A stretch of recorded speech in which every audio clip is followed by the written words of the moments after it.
So we had what is potentially some mind gaming going on in the lobby. I'll talk about it in a second, but it has everything to do with the colors. Ladies and gentlemen, spawning in the top right corner of Moonlight Madness, it's going to be the yellow Terran player, Beastqt. And spawning here in the bottom position in the lower left, it's going to be the red Terran, or sorry, ooh, used to be Terran, right? It's going to be the red Zerg player, Team Liquid's TLO. This is, of course, gone to game number 5 here in the Ace match. And big love to the folks at MATCHERINO for helping make this happen, putting together what is helping everybody raise what is almost $250 as I say this for the prize pool. I told this to the players before they got into the game, and they're both pretty ecstatic and happy about it. But to explain really quick, first off, shout out to Ryomar, the current hashtag Trundle is real #1 donator on the show match. We're going to be having both of these guys play again later today. So Puck versus Beastie will be the last match. After this will be Heart versus TLO. But what on the lobby was TLO likes playing red, and he's like, Beastie, do you have to pick pink? Beastie's like, I don't know why. And he's like, well, you know, red versus pink is pretty shit for viewers. I think you should change it. And so I interjected. I'm like, I know, I think he's just trying to mind game you, dude. He wants you to jinx yourself by changing your color. Don't do it. Don't do it. But Beastie likes his yellows. We already know this from seeing him many times in the past. So he's like, all right, let's do this. And thus we have a yellow Terran player. I know this is incredibly critical information to the matchup, guys. I just thought it was hilarious that this was a point of discussion that delayed the lobby a little bit. Oh, Castellanos got this like wonderful trumpet emote. What is this thing? It's like a 3-part emote. That's cool.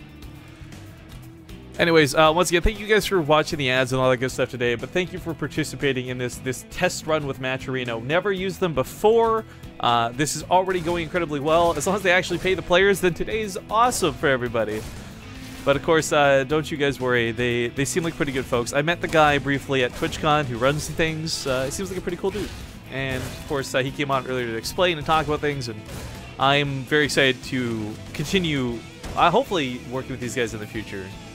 Either way, this was a great journey, and hopefully you guys will look at this website. I mean, like, the thing too, right? Like, again, I'm not even pretending like it's not. This whole show match series is promotion for the website. And the cool thing about MATCHERINO is you can set this up with streamers as well and ask them to play. So, for example, if you see, like, I don't know, God forgive me for these examples. You see In Control and Avilo, people have raised like $200 for them in a show match.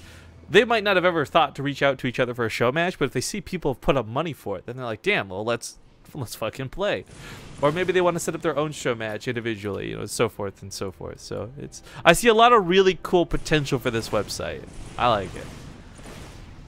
And again, anyone who does stuff to help with esports, I'm all down for. You know, creating prize pools, creating show matches, it's all good stuff.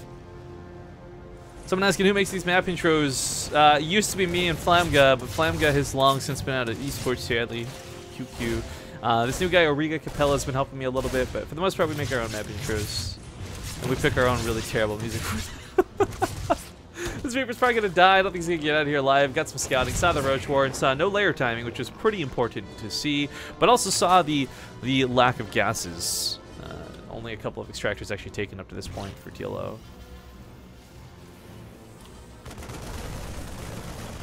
Someone asking for the link to donations. This is the Ace match, so it is literally your last chance to get your free donations in, so to speak. If you guys have missed how this works, once again, just going over it really quickly. If you type !match1 in Twitch chat, you'll be given a link. You go to that link and you click donate as if you were going to donate, but you don't actually have to donate any money. You put $0 or whatever. But as long as you use the code LittleHeart, you will actually give $1 to the prize pool, which is awesome. So again, it will cost you absolutely nothing but a couple of seconds of your time to go to the website, donate some dollars, and help these guys get even more money out of this show match. They were actually quite surprised when I talked about it in the lobby. They were surprised that this had raised so much money. And so am I, frankly, and that's awesome. That's really cool. Anyways, Liberator's coming into effect. We do have Defender mode researching, so BC's not going to be able to use it right away. TLO's also got some amazing creep spread going on in this game. Like, holy moly, I'm loving this already. As mentioned before, if you haven't been keeping up with Legacy, the Void creep spreads really fast. I mean, just watch this. Look how fast this spreads out now. So, getting that map control a little bit easier. But for Terran players, it's also easier to push it back now. It does recede a bit faster. But not really worried about the creep tumors for the time being. Liberator's looking for some harass. Liberator's looking for some damage. But there's Queens out, there's Ravagers, and this will be a bit of a struggle. But sometimes all you need to do with this Liberator is not kill 40 drones, but just stop 40 drones from mining. Picking off the Overlords is a pretty good choice.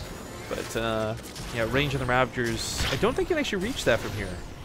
I know that there was the upgrade for a while for the Ravagers to help them deal with moments like this, but this is where things like the Spire become a little more effective, and TLO can't quite get back there far enough.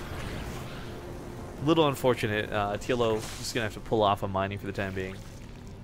More Ravagers coming here on the left side, anticipating a second Liberator. Good choice as well, because Liberator is arriving as we speak. Heading towards the main. There's no Spore Crawlers down for TLO. He's not... No lair. It'll be really hard to... or sorry, he does have a lair. It's not the natural. Excuse me. But no Spire. So no Mutalisk coming out of this. It is worth noting just how good Corruptors are because of things like Liberators now. But Mutalisks, I think, still have a good place in the matchup.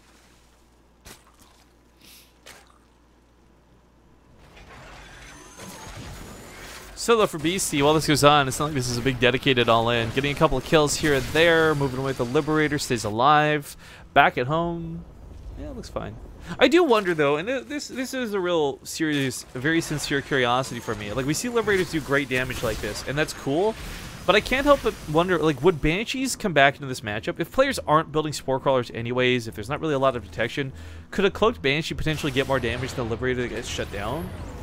I don't know, but either way, it's cool to see the Liberators come into effect, because they, of course, need... you'll need Liberators later on in the game at some point. Banshees really do only have an early game life expectancy. Even with the Hyperflight Rotors, although Hyperflight Rotors are really cool, we got to see a lot of people use those a bit. But TLO not happy with this third. That positioning does kind of suck. He's still mining off half the mineral patches, though, which is kind of nice. He's going to take a fourth base to set those drones on instead. That's actually a pretty good choice. I do think there are two problems with this, though. One was they removed the Ravager range upgrade. You actually used to be able to upgrade Ravagers to have 13 range. They could deal with Lurkers, they could deal with Siege Tanks, and most importantly, they could reach those Liberators that would be out of range like this normally. But unfortunately, that upgrade has been since removed from the game, and TLO might die to this push. He's got a pretty decent army supply, but it's a lot of Lings and Roaches, a couple Ravagers. But this push at the front is just everything that Nightmares are made of for Zerg. Stim's done. Combat Shield timing's not going to quite be here for this, but there's no Banelings to stop it. Marauders should have been on the front lines. A little unfortunate they're behind this, but even with that surround, walks through this. Roaches might clean this up, though. That's a lot of Roaches on the ground. TLO is going to force Beastqt to pick up and disengage. Still, though, denying mining off this base like this really sucks. He's just going to tap out. GG, ... And, I just want to say, I'm not going to try and overanalyze this, and I'm not going to try and pretend like I'm better at this game than TLO or anything